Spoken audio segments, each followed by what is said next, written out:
네, 안녕하세요 여러분. 힐링무브 자세움직임 아카데미 대표 이주환입니다. 본 영상에서는 근육학 하루 한 개씩 마스터하기 중에서 상지 파트, 팔 파트에 해당되는 근육 중에서 오늘은 요축, 수근, 신근, 그 중에서 또 장단, 요축, 수근, 신근에 대해서 공부를 해보도록 하겠습니다. 자, 지금 보이는 사진에 있는 이제 근육입니다. 왼쪽 사진에서는 이제 신전 근육이라고 하면은 손 등면에 있는 근육인데, 그러니까 손목을 이제 신전시키는 그러한 근육들이 손 등 쪽에 있는 건데, 그것들이 모두 표현이 되어 있고, 그 중에서 오른쪽 근육은 외측의 장, 요축, 수근, 신근, 그리고 그 안쪽에 단, 요축, 수근, 신근 이 두 마디만 포함되어 있는 근육의 형태를 지금 사진상에서 보여주고 있습니다. 특별히 이 전체 수근, 신근을 하나하나 세세하게 알아야 되기 때문에 그 중에서 오늘은 장단, 요축, 수근, 신근에 대해서 알아보도록 하겠습니다. 자, 이 근육의 해부학을 먼저 보겠습니다. 장, 요축, 수근, 신근, 그리고 단, 요축, 수근, 신근 두 가지 근육이 있으니까 해부학도 역시 구분해서 봐야 되겠습니다. 이제 비슷하게 주행을 하는데요. 보시면은 기시점은 비슷한데 정지점이 다릅니다. 자, 기시점은 이 상완골에서 이 위쪽 부분을 말을 하는데요. 이 상완골 위쪽 부분에서 외측 상과 융선이라고 하는 부분에 공통적으로 붙는 것을 볼 수가 있어요. 외측 상과 융선. 자, 그러니까 여기가 전체적인 상완골이라고 했을 때, 이렇게 상완골이라고 했을 때 외측 상과라는 거는 이렇게 상완골이 옆으로 튀어나온 것이고, 이 튀어나온 거 위에 능선이라고 해서 이렇게 쉐입이 얕아지는, 그러니까 가늘어지는 부분을 능선이라고 합니다. 그 능선에 붙어 있으니까 외측 상과보다는 좀 더 위쪽에 붙어 있다고 보시면 돼요. 둘 다 외측 상과 융선에 이제 붙게 되고, 정지점은 또 좀 더 바깥쪽에 있는 장요축 수근 신근은 두 번째 손가락, 그리고 단요축 수근 신근은 세 번째 손가락에 오는 걸 볼 수 있습니다. 그래서 이 건을 통해서, 힘줄을 통해서 두 번째 손가락에 중수골 저에 오고, 또 단요축 수근 신근은 세 번째 손가락에 중수골 저에 온다는 것 볼 수가 있습니다. 자, 같은 내용을 잠시 해부학 어플로 보여드릴게요. 자, 전체적인 이제 근육에서 팔 근육을 봐야 되니까 우리는 지금 보려고 하는 게 신근이죠. 신근은 다 사람 몸의 이 뒤쪽에 있습니다. 그래서 이 부분들이 지금 다 전체적으로 신근의 모습이 보이는데, 이 중에서 장단 요축 신근이 어디냐? 익스텐서 카르피 레디알리스 롱거스라고 하는 이 부분이 장요축 수근 신근이고, 그 다음에 그 안쪽에 있는 게 익스텐서 카르피 레디알리스 브레비스라고 하는 게 단요축 이제 수근 신근입니다. 그러니까 지금 얘네들을 보려면 사실 얘랑 그 요 안에 있는 거 보려면 특히 이 근육 때문에 지금 가려서 보이지가 않죠. 이 근육이나 이 근육. 익스텐서 지금 디지토럼이라고 하는데 이거는 지신근이라는 근육이에요. 이걸 제거하고, 자, 그러고 또 바깥쪽에 익스텐서 카르피 얼나리스 척골 수근 신근 얘도 제거하고, 자, 그러면은 자, 이 근육과 이 근육이 지금 두 개 다 보이게 되는 거죠. 자, 아까 말씀드렸듯이 지금 보면 이 근육의 부착부는 지금 바깥쪽 상완골의 외측 상과 융선에 능선에 붙어 있는데, 지금 보다시피 이 근육 때문에 가려져 있죠. 그리고 위쪽에 있는 상지 근육들에 의해서 상완 삼두근이나 상완 삼두근의 메디어스니까 내측두죠. 내측두에 의해서 가려져서 보이지가 않습니다.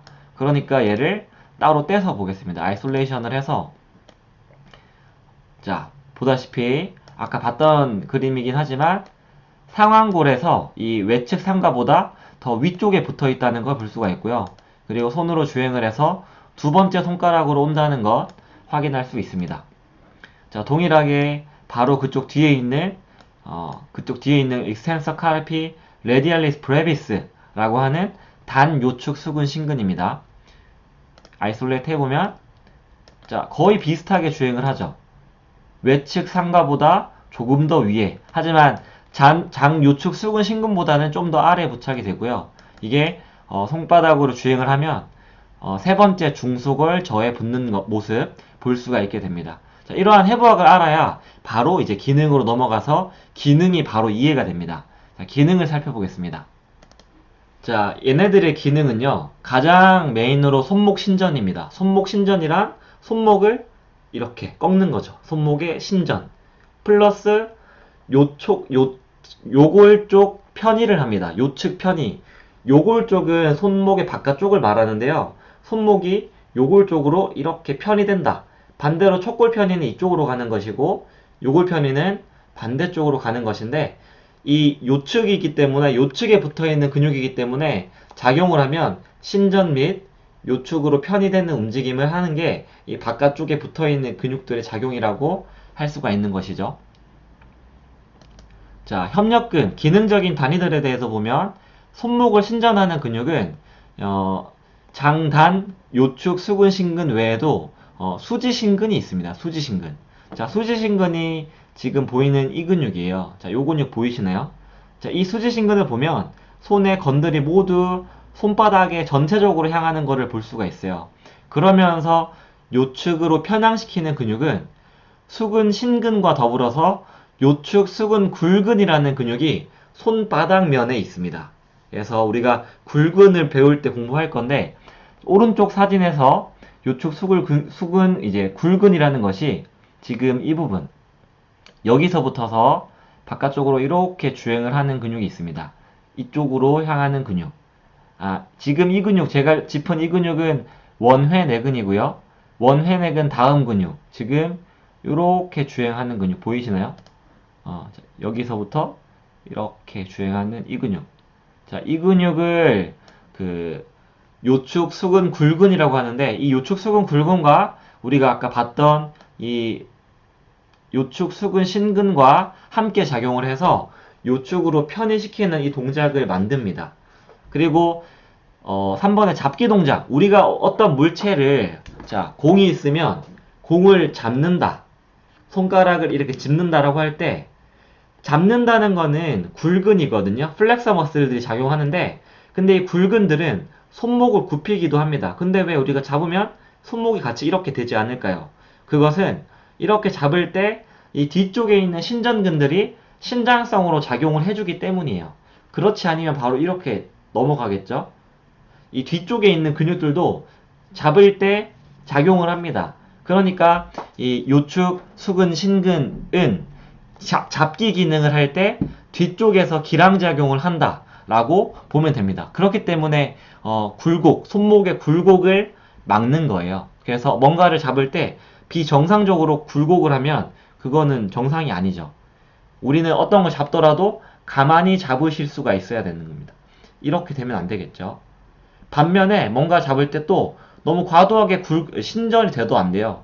단지 잡을 때는 자기 위치에서 손가락을 굽혔다 폈다 할 수 있는 능력이 손에서는 있어야 됩니다. 그게 정상이죠. 자, 이 근육을 촉진하는 방법은 상당히 간단한데요.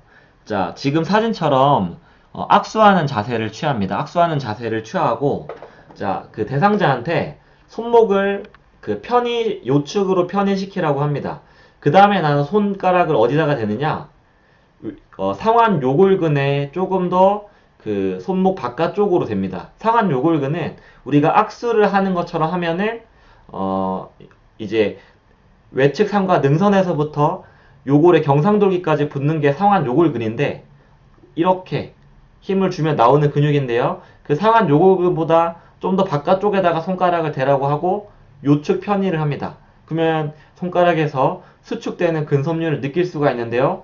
그 섬유가 장요축 수근신근, 단요축 수근신근이고, 얘네들이 어디까지 가느냐 쭉 하다 보면 어디까지 가냐면 중수골 저까지 옵니다. 그러니까 이 손등까지 온다는 말이에요. 그래서 요축에 있는 특히 상완골의 상완골 외측 상과 능선에서부터 손목의 손등까지 내려가는 이 근육의 섬유 방향을 충분하게 느끼실 수가 있어야 되겠습니다. 자, 요 연관통 패턴인데요. 사진을 보시면 첫 번째는 장요축 수근 신근입니다. 특별히 이 팔꿈치 쪽에 통증 유발점이 발생이 되는데, 그러면 이 팔꿈치 쪽에 특히 외측 상과에 집중되는 통증, 외측 상과, 그러니까 테니스 엘보우와 같은 통증이 일어나면서 특징적인 거는 해부학적인 코담배갑에 확산된 통증.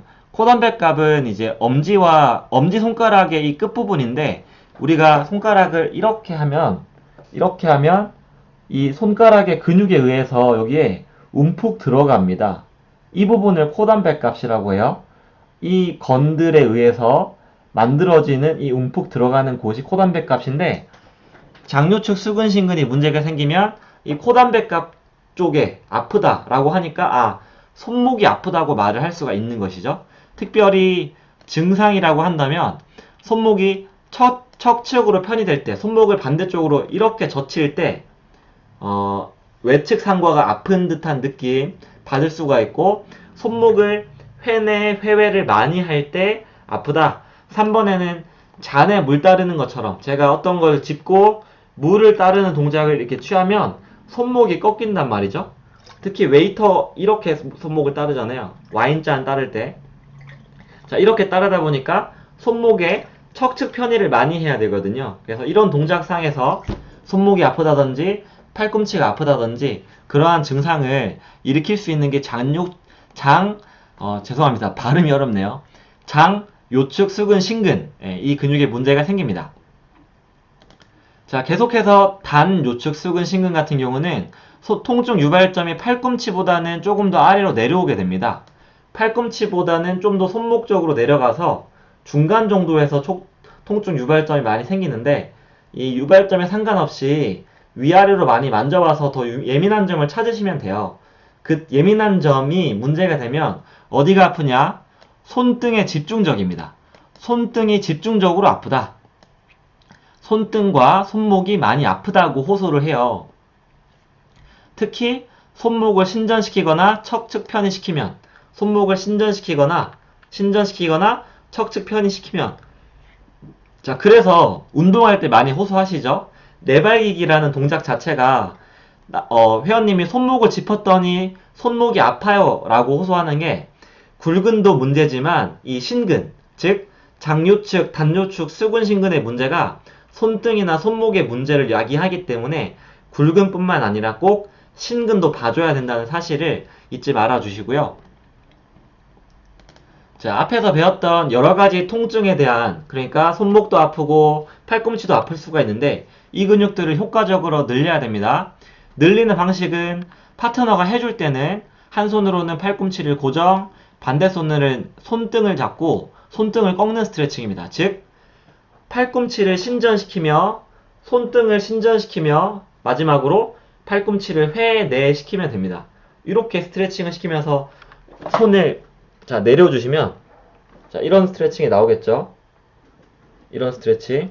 팔꿈치를 신전시키며 회내시키면서 손등을 쭉 펴주는 스트레칭을 하면 이 부분이 스트레칭이 된다는 겁니다. 자, 혼자서도 너무나 쉽게 할 수 있어요. 혼자서도 손등을 잡고 팔꿈치를 내린 상태에서 손목을 신전시켜주면 요축 수근신근이 스트레칭이 됩니다. 요축 수근신근이. 중요한 거는 손목을 회내시키는 거예요. 회외시킨 상태에서 이렇게 하는 게 아니라 회내시킨 상태에서 하여야 지금 수근신근이 효과적으로 늘어납니다. 아니면 지금 사진과 같이 손을 탁자 같은 데다가 대서 체중을 실어서 앞쪽으로 나가면서 하면 됩니다. 앞쪽이 아니라 뒤쪽으로 나오는 거죠. 그러니까 시작 자세가 위에 같은 사진이고 무게를 뒤쪽으로 실으면서 이쪽이 쭉 늘어나게끔 스트레칭을 할 수 있다는 소리입니다. 자, 이러한 상황처럼 하고, 아니면 볼 마사지 하시면 돼요. 볼로 이렇게 집어주면 됩니다. 볼로 여기로 눌러주거나, 아니면 어떤 탁자 같은 데 받쳐가지고 내가 무게로 눌러서 이 부분을 셀프로 마사지 하면 되는 거죠. 공으로 아픈 부분을 손쉽게 눌러서 통증 유발점을 이완할 수 있습니다. 이완할 때는 지그시 천천히 압박하면서 효과적으로 통증 유발점이 다 이완될 때까지 기다리면 되겠습니다.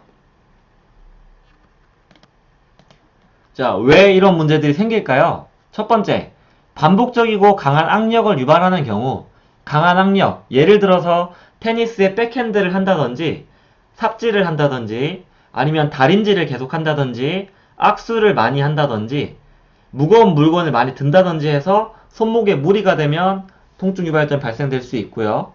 두 번째, 글을 오래 쓰거나 펜을 잘못 잡으면, 자, 펜을 잡더라도 펜을 잡았을 때 그 손목 신전이 과도하거나 아니면 편의가 많이 시켜서 글을 많이 쓴다. 아니면 쓸 때 손목을 많이 사용을 해서 쓴다. 라고 한다면 문제가 생길 수가 있겠죠. 그게 아니면 골절로 인해서 팔꿈치가 골절이 되거나 손목이 골절이 되면 여기를 기부스를 해야겠죠. 기부스를 했다가 풀게 되면 손상이 되고요. 그리고 빨래짝이나 걸레질, 우리 어머니들께서 걸레질, 이게 빨래를 짜는 걸레질을 해서 아니면 걸레질을 한다든지 빨래를 짠다든지 손목을 비트는 행위들을 많이 하게 되죠. 이러한 여러 가지 행위들이 지금 말씀드린 근육의 통증 유발점을 활성화시킬 수 있다는 요인을 알고요. 그러한 반복적인 동작을 자제하면서 또 효과적인 우리 배웠던 스트레칭 방법과 볼 마사지 방법으로 여기들을 문제들을 해결한다면 우리가 손목 통증, 팔꿈치 통증에서 해방이 될 수가 있습니다. 자, 오늘 영상에서는 요축, 수근, 신근에 대해서 공부해봤습니다. 영상이 도움이 되셨다면 좋아요와 구독하기 눌러주시고요. 알람 설정하셔서 가장 빠르게 제 강의를 볼 수 있으니까 항상 알람 설정까지 부탁드리겠습니다. 또 저는 다음 강의에서 찾아뵙겠습니다. 감사합니다.